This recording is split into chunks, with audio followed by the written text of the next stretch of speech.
할렐루야. 하나님의 은혜에 감사를 드립니다. 지난 시간에 이어서 계시록 6장 말씀을 계속 보겠습니다. 지난 시간에 순교자의 호소, 그리고 수가 참으로 인해서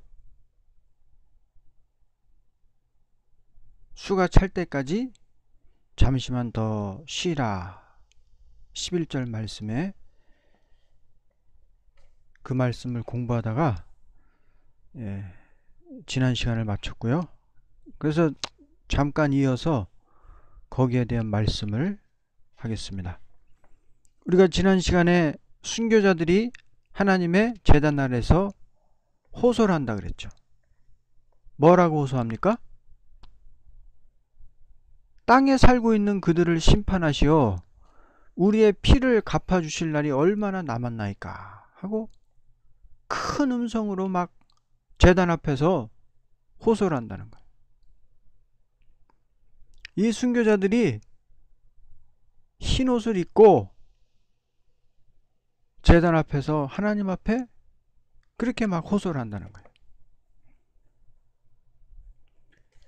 그렇게 순교자들도 호소를 하고, 또 우리 예수님도 수가 차기를 안타까운 심정으로 바라보신단 말이에요. 우리 예수님께서는 사랑하는 종들을 말씀대로 순종하느냐 순종하지 않느냐 하는 것을 보기 위하여 마귀의 세력을 허락해서 괴롭힐 때에 안타까운 마음으로 그들이 떨어지지 않게 하기 위하여 기도하는 심정을 가지고 계십니다. 주님께서는 참고 기다리는 일이 없다면 왕권 반열에 들 자는 이 세상에서 한 사람도 없을 것입니다. 주님께서 끊임없이 인내하고 참고 기도하면서 종들이 바로 되기를, 말씀에 순종하기를, 이 세상에 불의에 동참하지 않기를 끊임없이 관심을 가지고 기도하는 그 기다림이 없다면은 이 세상의 마지막 14만 4천에 들어서 하나님의 마지막 역사를 할 사람은 한 사람도 없습니다. 한 사람도 없어요. 우리는 주님께서 참고 기다리시는 일이 있으므로 완전한 종이 될 수 있다는 것을 알고 주님과 같이 참고 기다리는 심정이 있어야 됩니다. 우리도 기다려야 돼요. 우리도 답답하죠. 우리도 하루속히 인격이 완전해져서 주님의 능력 권세 받아서, 철장 권세 받아서 하나님의 일을 하고 싶거든요. 그런데 이게 금방 오는 게 아니에요. 기다리는 것이 마지막 역사입니다. 기다리는 그 기다림이 왕권의 상급이에요. 완전한 인내의 인격을 이루어야 된다 그랬거든. 그렇기 때문에 이것이 주님의 대형 기도가 아니면은 이것은 아무도 사명자가 될 수가 없는 것입니다. 마지막 사명자가 될 수가 없는 것입니다. 순교자의 호소의 원한이 이루어지는 강권 역사는 말세의 수가 차는 역사로 종말을 짓는 것이니, 잠시 동안의 수가 차는 일은 그들의 소원이 이루어지는 강권 발동의 강권 역사가 내리기 때문입니다. 순교자들의 그 호소, 순교자들의 그 소원이 이루어지는 것은 하나님의 강권 역사가 나리기 때문에 이루어진다. 계시록 11장 3절에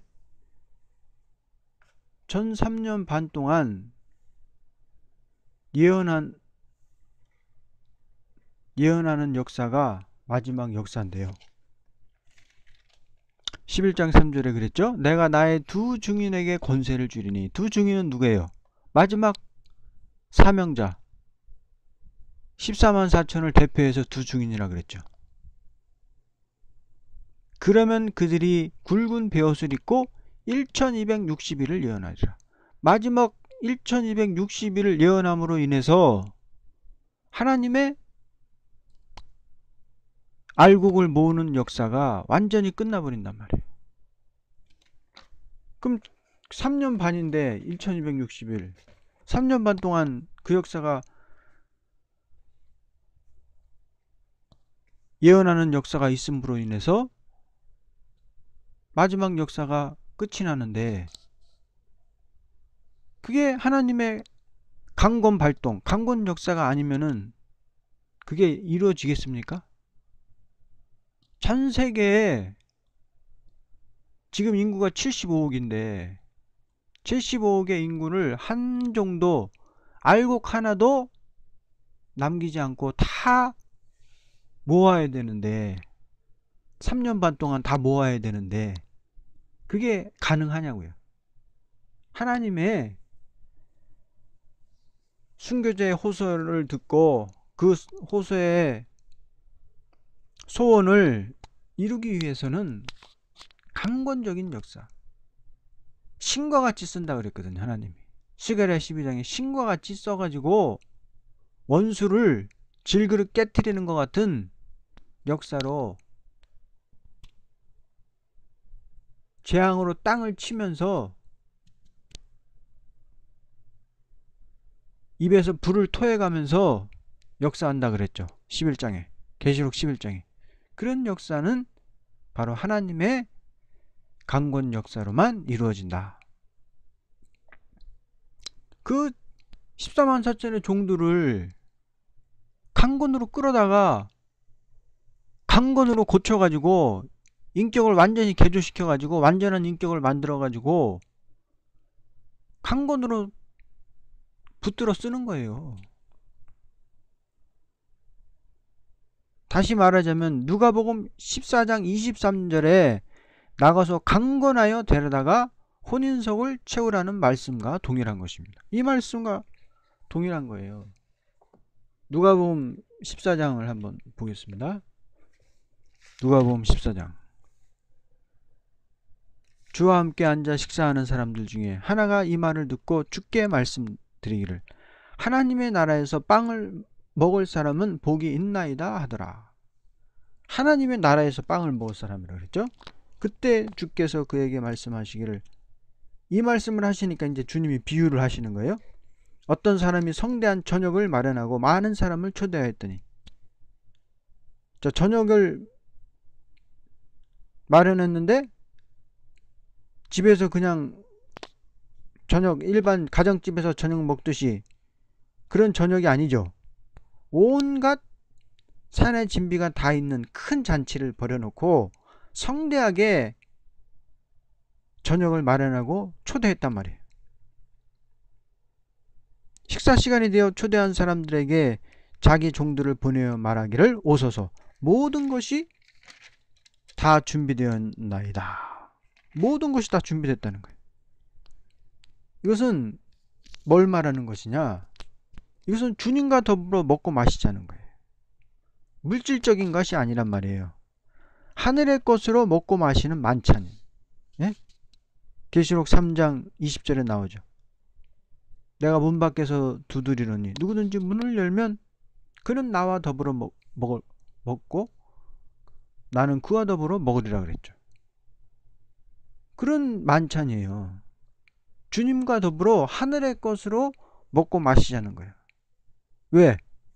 하늘의 신령한 것으로 먹고 마셔야 주님의 인격을 이루죠. 신령한 사람이 되죠. 우리 주님을 닮는 사람이 되죠. 예수님이 뭐라 그랬습니까? 너희가 나의 일을 할 것이요 나보다 더 큰 일도 하리라. 주님보다 더 큰 일을 어떻게 해요? 주님의 그 인격이 되어야 되는 거지. 장성한 분량이 충만한 데까지 이르러야 되는 거지. 그리고 하나님께서는 마지막에 하나님의 종을 신과 같이 쓴다고 스가랴 12장에 말씀해 놨잖아요. 그러려면 주님과 더불어 먹고 마셔야 되는 거거든. 그래서 모든 것이 다 준비됐다 그렇게 말하는 거예요. 그런데 그 사람들은 마지막 때 하나님이 강권으로 쓰려고 14만 4천을 채우려고 술을 채우려고 막 불러 모으는데 하나같이 다 이유를 대요. 첫 번째 사람이 말하기를 내가 밭을 샀는데 그것을 보아야 하니 나를 용서해 주게. 또 다른 사람은 소 5개를 샀는데 그것을 시험해 보려고 하니 용서해 주게. 또 다른 사람은 나는 장가를 들었으니 가지 못하겠네. 다 이유를 댄단 말이에요. 이것은 뭐야? 마지막 때 하나님의 종들이 다 이런 형편을 빠진다는 거예요. 14만 4천의 술을 채워가지고 전 3년 반 동안 알곡을 끌어모으는 역사를 다 이루어야 되는데 다 핑계를 대고 있어. 종들이 다 무엇을 먹을까, 무엇을 마실까, 무엇을 입을까 그것만 생각하고 있어요. 그래서 때를 모르는 거예요. 영안이 어두워져가지고. 검은 말이 뭐예요? 물질 때문에 심령이 어두워졌다 그랬잖아요. 예수님이 뭐라 그랬습니까? 마지막 주님이 재림할 때는 사람들이 노아 때와 같다 그랬죠. 먹고 마시고 시집가고 장가가고 집짓고 다 그것만 하는 거예요. 사람들이. 생활의 염려로 마음이 어두워질까 두려워하라 그랬잖아요. 그런데 생활의 염려 때문에 다 사람들이 세상에서 잘 먹고 잘 입고 잘 살려 그래. 만족이 없어요. 30평짜리에 살면 50평짜리로 옮기려고 그러는 게 인간의 욕심이거든요. 그러니까 다 이유를 대니까 이 주인이 화가 났어요. 빨리 성읍에 거리와 골목에 가서 가난한 사람들과 불구자들과 저는 자들과 소경들을 이리 불러오라. 빨리 해야 돼요. 왜? 14만 4천을 모아야 되거든. 14만 4천 명 모아가지고 전 3년 반 동안 알곡들을 다 불러 모아야 되거든. 왜? 심판이 오니까. 이 세상에 불로 심판이 오고 이 세상이 마귀의 세상이 되니까 하나님의 백성들이 피해를 당하면 안 되잖아요. 그러자 종이 말하기를 주여 당신께서 지시하신 대로 하였으나 아직도 자리가 남아있나이다. 그래서 종들이 막 나가서 가난한 사람들, 불구자들, 전원들, 소경들, 한마디로 병신들만 다 불러 모은 거예요. 그리고 병신 같은 세상에서 가장 존재 없는 인간들, 가장 못난 인간들, 가장 부족한 인간들, 그런 사람들만 다 불러 모으는 거예요. 말씀이 그렇게 되어 있어요. 사람들이 미워하는 자, 이사야서에 사람들이 미워하는 자, 백성들이 멸시하는 자, 관원들의 종이 된 자들을 하나님이 쓰신다 그럴까. 그런 인간들, 부족한 인간들 불러 모으는 거예요. 왜? 인간 종말의 역사는 인간이 하는 것이 아니라 인간의 힘과 능은 필요 없고 하나님의 신으로 하는 역사가 인간 종말의 역사예요. 인간은 그냥 도구만 되는 거예요. 그래서 막 데리고 왔어요. 그래도 모자라. 그러니까 주인이 대로와 상간 마을로 가서 억지로라도, 이게 뭐예요? 이게 강권 역사란 말이에요. 억지로라도 막 오게 해서 막 집을 채우는 거예요.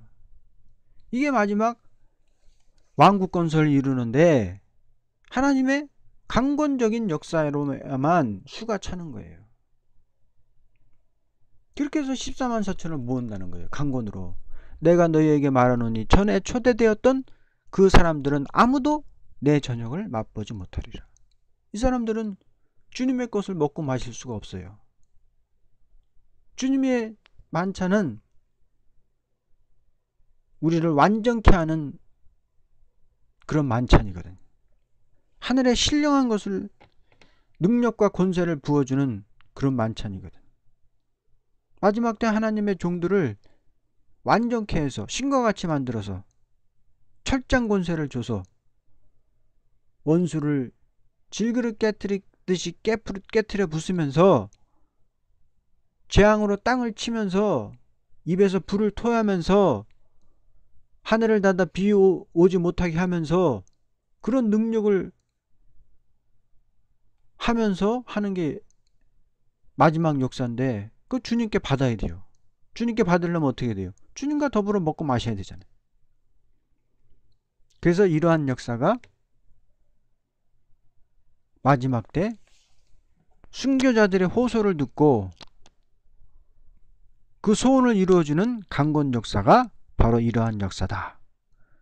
종말의 수는 14만 4천의 수는 자기의 기도가 부족해도 순교자의 원한이 이루어지는 강권 역사에 끌려서 사명자가 되는 일도 있고 하루아침에 자기 인간성이 죽는 강권 역사가 있을 것입니다. 하나님은 무소불능하신 신이신 동시에 사랑의 신이시니 자기가 예정한 수는 어떻게 하든지 채우고야 만다는 것입니다. 그래서 11절까지 우리가 살펴봤고요. 12절부터 또 보겠습니다. 또 내가 보니 어린 양이 6째 봉인을 여실 때 보라 큰 지진이 나며 큰 지진이 난다 그랬습니다. 하나님께서 택한 자의 원한을 풀어주는 진노의 날은 큰 지진 같은 변사가 일어난다는 것입니다.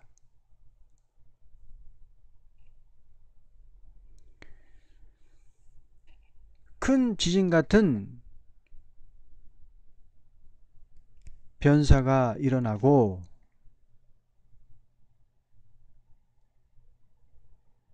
이 말씀은 무슨 말씀이냐면 이제 앞으로 거짓된 교율적인 정권을 청황색 말을 취하는 청황색 말 같은 거짓된 교율적인 정권이 일어남으로 말미암아 앞으로 이 땅에 큰 환란이 일어나는 그런 일이 있다라는 것을 큰 지진이 일어난다 그렇게 말씀을 했습니다. 해가 머리털로 짠 천같이 검어지고 자 해가 총담같이 검게 된다는 말은 무슨 말이에요? 앞으로는 캄캄한 흑암의 시대가 온다는 거예요. 캄캄한 흑암 시대가 오고 해는 빛의 세계를 말하는 건데 그 빛의 세계가 어두워짐으로 인해서 또 어떻게 되냐? 달은 피같이 되었으며 달이 또 피같이 돼버려요. 달은 해의 빛을 받아서 빛을 내는 거죠. 그러니까 해라는 것은 은혜의 역사라면 빛의 역사라면 달은 그 빛을 받아서 어둠을 밝히는 성도의 역할을 성도를 상징하는데 그 달이 핏빛같이 된다는 거예요. 도저히 이 땅에 빛을 받아서 비치는 달과 같은 성도의 역할이 없어져 버린다는 거예요. 그런 성도들이 없어진다는 거예요. 빛처럼 되었으며 13절 하늘의 별들이 마치 무화과 나무가 강한 바람에 흔들려 설익은 무화과가 떨어지듯이 떨어지며 별들이 또 떨어져.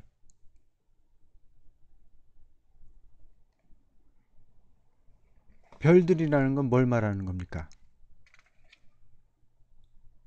별들은 하나님의 종들, 지도자들을 정의의 지도자들을 말하는데요.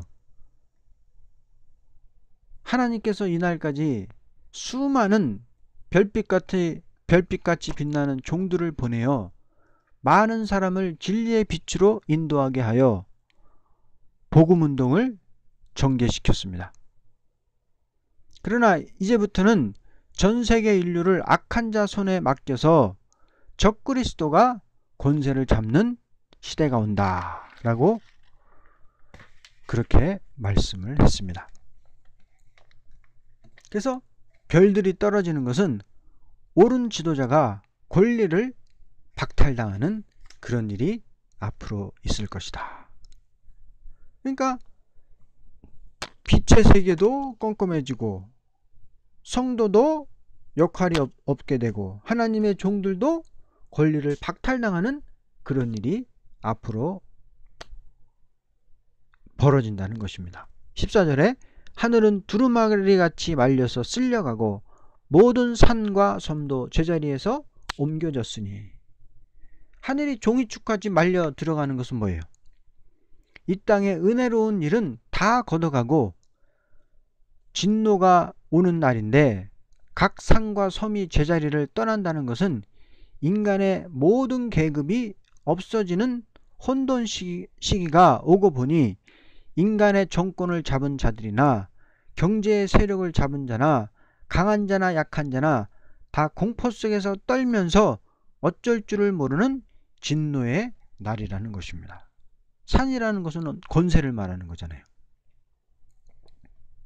그래서 그런 때가 온다.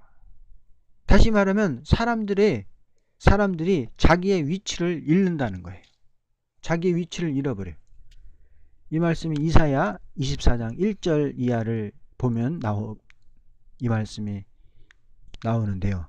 여호와께서 땅을 공허하게 하시되 황무케 하시며 뒤집어 엎으시고 그 거민을 흩으시리니 백성과 제사장이 일반일 것이며 종과 상전이 일반일 것이며 비자와 가모가 일반일 것이며 사는 자와 파는 자가 일반일 것이며 체급하는 자와 채용하는 자가 일반일 것이며 이자를 받는 자와 이자를 내는 자가 일반일 것이라. 땅이 온전히 공허하게 되며 온전히 황무케 되리라. 여호와께서 이 말씀을 하셨느니라 하였다. 이렇게 지금은 하나님께서 모든 교만한 자도 용납을 하여 주었지만 다 뒤집어 엎으신다는 거예요. 이사야 2장 12절에는 그랬죠. 대저 만군의 여호와의 한날이 모든 교만자와 거만자와 자고한 자에게 임하여 그들로 낮아지게 한다고 말씀을 했습니다. 그래서 다 똑같은 거예요. 지도자도 없고 뭐 일반 백성도 없고 다 그냥 똑같이 돼버려요. 다 똑같이 돼버리니까 질서가 있겠어요? 질서가 없는 거예요. 그러니까 다 혼돈에 혼잡과 혼탁과 혼돈의 그런 시대로 떨어지는 것이 마지막 진노의 날이라는 것입니다. 16절을 보겠습니다.